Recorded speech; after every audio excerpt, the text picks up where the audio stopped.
All right, thank you for staying with us. You are watching Daybreak, reaching you live from the nation's capital. Now, cases of ritual killings in the country are fast increasing, despite the fact that there is a new despite the fact that the year is new and in its third month, 2022 has already experienced the heartache and anguish that ritual killings are causing. Quite a number of cases. We've seen the most recent about a 22-year-old Bamishe in Lagos State that was kidnapped in a BRT bus and then eventually killed, as a result. Recently, the Minister of Information and Culture made some remarks, about these rising cases of ritual killings. And let's take a look at that.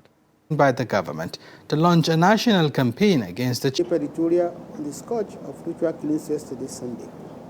I implore the Daily Trust and indeed all media organizations to join the campaign against the scourge. For those who may still be in doubt, ritual killings have assumed a worrisome dimension in recent years. According to an NGO, Foundation for Partnership Initiatives in the Niger Delta, 150 women and girls were killed for ritual purposes between January 2018 and December 2021.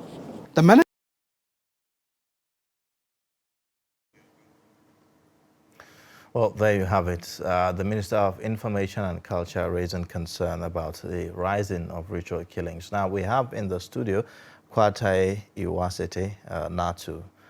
She is a right advocate and also a politician, joining us to give us perspectives on this. Now, before we go into the issue of the ritual killing itself, first, let me get your reaction on the constitutional amendment ongoing as regards the gender bills that were thrown out by lawmakers before we continue. I mean, the National Assembly have already admitted it was an error by saying they are going to reconsider 3 of the bills. I remember the last time I was here, I said I did not support the one they are not actually reconsidering. So I don't, the additional 111 seats for women in the National Assembly. I was not in support from inception. But of course, I support the indigene shape and the citizenship, and then the 35% affirmative action for women. I support those 3 bills, and the National Assembly is reconsidering them. But the other one, the House of Representatives. Yeah, I don't support. I think it's excessive. There needs to be a balance. Our Nigerian, the cost center, which is the National Assembly, is already over bloated. I mean, they take a lot from our national budget. So if we are going to increase seats, then there should be a reduction. I don't think we should be adding more financial burden to a government that is probably already broke because we keep borrowing. Yeah, sure. So I have the economic concerns regards that. Not that I don't support, inclusion, but it should be logical considering the economics. All right. Well, we will be looking at this issue of ritual killings, and you won't be the only person talking to us about that. We have Deni Kunu, a journalist and public affairs commentator, who is joining us virtually from Lagos. Thank you for joining us on Daybreak this morning. Thank you very much for the invite. Appreciate it. Thank you. All right. So maybe let's start with you. Coming from that end of Lagos. Lagos is one state where we've had some of these cases, more frequently. As a matter of fact, the last one happened in Lagos, where the young lady, Bamishe, who was said to have been, abducted in a BRT bus and eventually killed. So what's really going on, from that axis as regards these issues of ritual killings that we hear about every now and then? Thank you very much. I think it's obvious the generation of our humanity and the lack of that touch of communal essence that makes us see the next person as part of us. Then I must also say emphatically that the evolution of culture and social realities really seems to be influencing this. Don't forget that between the 80s and maybe late 80s and early 90s, the access to global content, the access to global influence appears to be on the minimal side. But in this age and time, we have a lot of things influencers, which of course have also by extension influenced the values and how people see life. And as a result of that, we found people moving in the direction of wanting to acquire things with the least effort made in terms of work or putting in certain value in it for money. That is one side of the conversation. Any culture that is dominant is also a culture that has economic advantage. So I have to say that popular culture, particularly the music and entertainment industry, access to internet and the fact that availability of data could make you see any content are obviously impacting pop culture because it's the dominant economy producing those avenues for such expressions. And for people who have access to these things, they definitely, one way or the other, will be influenced because there's economic advantage in having access to all of those things. As a result of that, the culture that is less dominant will have to be subservient in all ways to the influences of the dominant culture. Then the evolution of happens to be what also didn't consider and put measures in place so that people can understand the fiction of what the dominant culture provides. That's actually where the lacuna, as a result, many people are falling into out that in this age and time, people are more connected without knowing one another, without verifying the identities of one another, without actually knowing the reality of the other man, of the other end, of the other woman on the other end. And as a result of think that whatever it is they see from culture is what it is. So people from that have also been economically where they have actually do certain themselves simply because the situation is also worsened. So closely connected to that is lack of values for us to really see the next as one of us. Then do not also forget that this is Africa. Africa has certain peculiarities. This is not to say that Europe or Americas are not into deep things that are very negative. The reality of Africa and the diabolic realities of where we find ourselves also must be this. Then also, this is what we know. Elections are around the corner, and we know that according to the antecedents of past elections, certain things begin to happen when elections are closed. So it's a very sad reality that we live with in these times. And I think that we have to go to the roots of, first of all, identifying where it went wrong. People are Okay. having children out of relationships that nobody's really influencing positively. Children are leaving homes and getting disconnected from maybe parents or guardians. So nobody guides them. Those are the points where people begin to lose it. Then what about the social structures that we have? These days, it's not easy for you to even correct a child in school. You find out that the parents will take war to the teachers or those that are providing knowledge to that child. So you find out that the social system itself has broken down and the various agents of guidance and counseling and knowledge and proper upbringing are no more engaging in that procedure or that process. So it gets to the Okay, point where Adeni. somebody that yes, please. Okay, well, you said quite a lot, really, in one swipe. You've said quite a number, you've raised quite a number of points, but we'll get back to you to continue to look at some of those other issues. But we have also another guest in the studio, Natu. In your own opinion, what are the factors fueling this trend that we are seeing that is like never before? Personally, I think the major one is the economic factor. A lot of people want to make a case against social media, that young people are being influenced by the lavish lifestyles that they see on social media. But, there are a lot of things on social media, too, that people consume. So why are they not being influenced by, let's say, the daily prayers or that you see in Nigeria? The popular one now is NSP, NSSPD. I don't join them, but I know that they have over maybe 400,000 people praying every morning. Why are they not influenced by those things? So social media have taken the backlash for a lot of things. That is actually not true. The economic challenges, in Nigeria, they are obvious for everybody to see. But those economic challenges have always been with us, is it? No, not this bad. Not as bad. Let's say currently now, there's no light, there's fuel scarcity. There are just a number of too many pressure There's always points. Not been light. No, but the last time I checked, look at the uneconomic. Electricity have always been epileptic in Nigeria. The unemployment fuel scarcity is always there. No, the unemployment rate too for Nigerian youth. We keep on graduating youths, and we are not making spaces for them to graduate to, in terms of productive employment. And we keep on giving birth to children too. And we see, this population of, let's say, graduating youth and then the children we are giving birth to. But we don't see opportunities. We don't see additional opportunities. We don't see the industries that are springing up. All this fintech, you can run a multi-millionaire fintech with less than 10 staff. You don't need a lot of people in such industries. So personally, I think it's economic pressures. And, I don't know if he's a prof, he also spoke about the cultural background of being African and then the election season of people believing that these things lead to some sort of financial gains. Now, this year alone, we have actually had some documented cases. First of all, the Sophia Kende case where 4 friends aged 18 to 20, chopped off her head in Ogun State.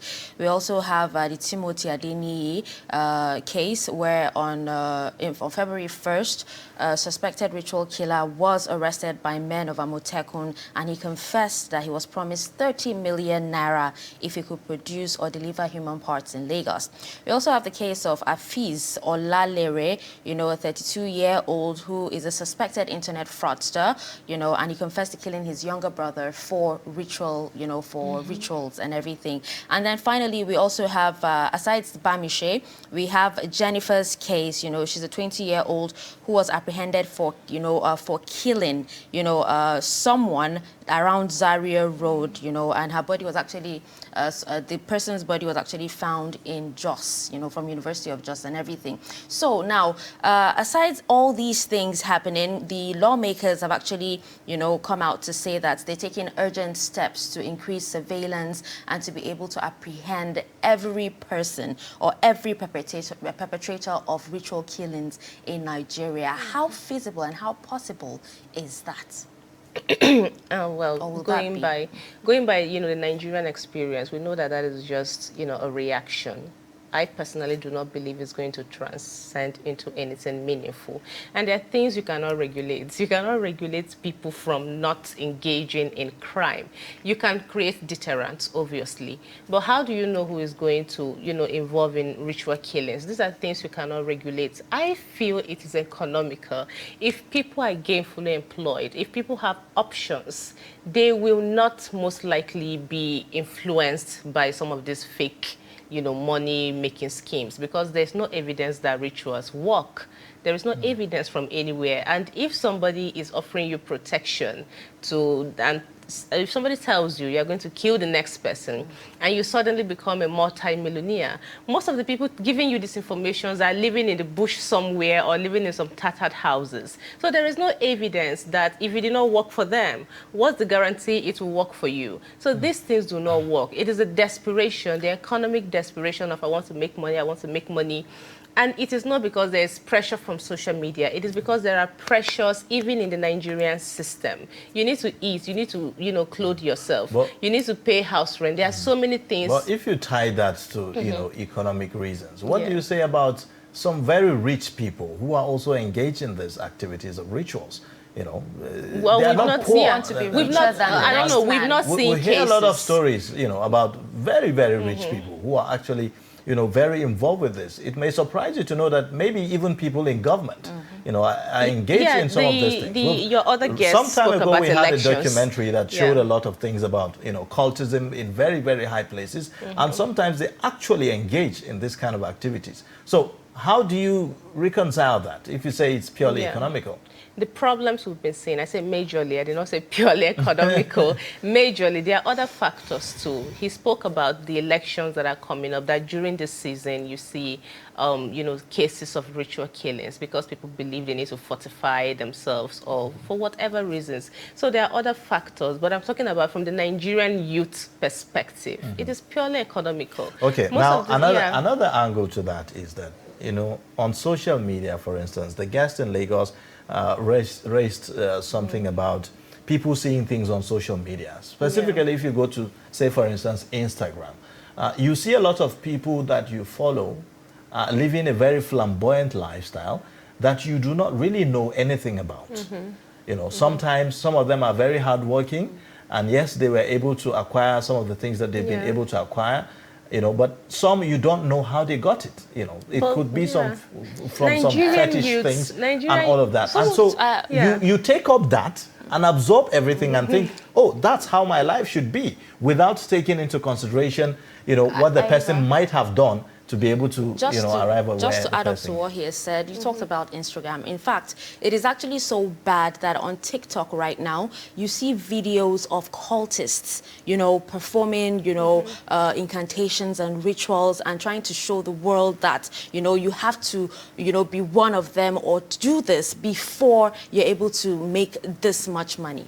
Some even make songs with that. So honestly, there was the science student song that was banned by NBC, and then several other songs too. But most of people need to realize that some of the celebrities live fake life. I mean, it is obvious. It's not possible that you featured in 2 movies and then you are buying a Range Rover 2021. Most of these cars are rented. So we need to think critically. I've never been influenced by anybody from social media of my age group to think I should be driving a Range Rover. How much am I earning, for crying out loud? You get, so most of these cars are rented. If you go to Wuse now, you see, this rented convoy thingy that, they do. They will give you police, they'll give you escorts, they'll give you everything. You can rent 1 million, and then you go and other persons may think, oh, that's the lifestyle you're living. Meanwhile, you rented these things. So people need to understand, most people on social media are living fake lives. And some of this money is also crypto money. There's a new money, the new crypto generation. A lot of people are making money from crypto. So when you see them being flamboyant, it is not from ritual. So I've never really seen any successful ritualists. I know they don't write it on their face, but I've not seen anybody that is a reference point for a successful ritualist. So I don't know. All right, let's get Adeni to chip in on this. Now, how do we put a check on these practices, on this recent trend? Do we regulate the social media space? Should we come up with some law, by the National Assembly to be able to put a check on this? Well, let me go, if you, to the guest in the studio. It is absolutely for anybody to say that spiritual interventions for financial reward are not real.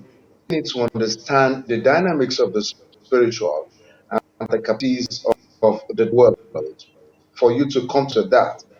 I don't want to say that whatever I think she has said wrong, she is only operating within our worldview, which is very well permitted to analyze issues. It's completely naive for anybody to say that such things do not happen, even if there are consequences. Having said that, the next thing I just want us to understand is we need to do a proper reordering of a social-cultural context, our social-cultural categorizations, our social-cultural realities. One of the things we must come to terms with is the dominant culture have certain incentives. If you look at the fact that we come from a culture, at times we are restrained in terms of the things we say, in terms of the things we do, find out that the reality of social media gives you room for rules of expression, and with a thumb of the button, there is affirmation. I mentioned something earlier, and it's to do with the children we have, the children that we are guardians over. The point is, you cannot take away the family unit from people being from drilling or actually drilling their parents. If you are to be able You must understand that whoever you produce the child with, no matter what misunderstanding exists, you should still have access to that child, because corporate nurturing is where the best children. If you also look at it, if you are working parents as well, what level of involvement in the daily activities of the child you're giving birth to? If a child lives with you, for instance, and your guardian, how much of Okay. involvement do you have in the child's life? So we have to start from this. Then we need to educate those that use social media. Many kids have food before they even have one, Okay. and many kids. Uh, all right. All right. Well, we seem to have some kind of glitch with the network there, but you are making quite very important point there. Now, you've heard him, but I'm just concerned about the role of religious institutions, the society in general. Yeah. Parents, on one hand, you have situations where even parents are the ones encouraging children to acquire wealth that they do not even care about how, it comes about, and so on. So generally as a society, how can we reorient ourselves and change some of these values to understand that, look, life is not really all about, Yeah. acquiring wealth? I think firstly, there are things you can regulate, there are things you cannot regulate. Firstly, we can actually regulate the number of children people give birth to, considering their level of income. He was right when he said people are giving birth to children they cannot account for. And we see these things, let's say in northern Nigeria, because I'm from the north, these things manifest in the angle of terrorism, or, children that end up into crimes, juvenile crimes, or very serious crimes like kidnappings or highway robbery. So that's another manifestation of, parents that gave birth to children they cannot account for, or they cannot cater to. Maybe in the South now, you now have the issues of Yahoo and then ritual killings. So these things are manifesting in different, facets all over the country. But I don't know, really, if anybody has the exact answer. I'm sure they would have started implementing already. I don't like, over, what will I call it? Academicizing things. We can say this, but is it applicable? So what I feel is applicable, you may say I'm drumming it too hard, but create jobs, create avenues for people to be gainfully engaged in the society. Now, as long as they don't have that, I believe these things will keep manifesting. Now, I remember when the whole Okija Shrine incident happened, and then, the Bado boys, and then from there, there are lots of reports that, albinos are now targets, and, bald men and all that. Now, right now, we've actually seen, we've seen Nollywood being blamed for, ritual killings in Nigeria, saying, they're pushing the narrative. But isn't it also a fact that, in as much as, they actually, show these scenes, in movies, movie directors try to, bring out the moral story, about ritual killings, trying to, let people know that there's a disadvantage to these killings? I mean, people will always look for a scapegoat. They've blamed Nollywood, they've blamed social media. That's why I don't want to fall into that trap of looking for, something to blame. I just want to look at what I feel is a reality. The economic reality. The economic reality. That's what I feel is the issue, really. Because if you blame Nollywood, for instance, they don't only make movies about, ritual killings. They make other inspirational movies. And why don't you also say, okay, Nigerian youths are taking inspirations from these things? There are a lot of, if you go to social media, even on TikTok, you see dancing videos, you see people being happy, you see, why are people not taking inspirations from, these other things? So I don't want to blame, the entertainment sector or space rather for these things. I think it's majorly economic, and I know there are some wealthy people too that are into this ritual thing. So I am not totally denying that maybe rituals in whatever what will I call it now, for whatever reason works. You know, it can be for protection, it can be for making money, it can be for attracting favor. There are lots of things that people do rituals for, but I don't think ritual for making money works. Okay. I don't think it works. All right, well, thank you so much. Unfortunately, it has to be short. We have to end it because of our time. Thank you for coming on the program and sharing your perspectives with us. Thank you for having me. All right. We've been speaking with Kwataye Iwatsete Natu. She is a rights advocate and also a politician. Really, we wish you all the best in your political Thank pursuit. you very much. Yes. All right, we'll also have a guest joining us from Lagos, Adeni, joining us virtually, also giving us perspectives on what he thinks is happening. Really, thank you for joining us on Daybreak this morning. Thank you for having me. You guys have a nice day. Thank you very much. Yeah, bye. All right, we'll take a short breather, and then when we come back, Daybreak continues. Please.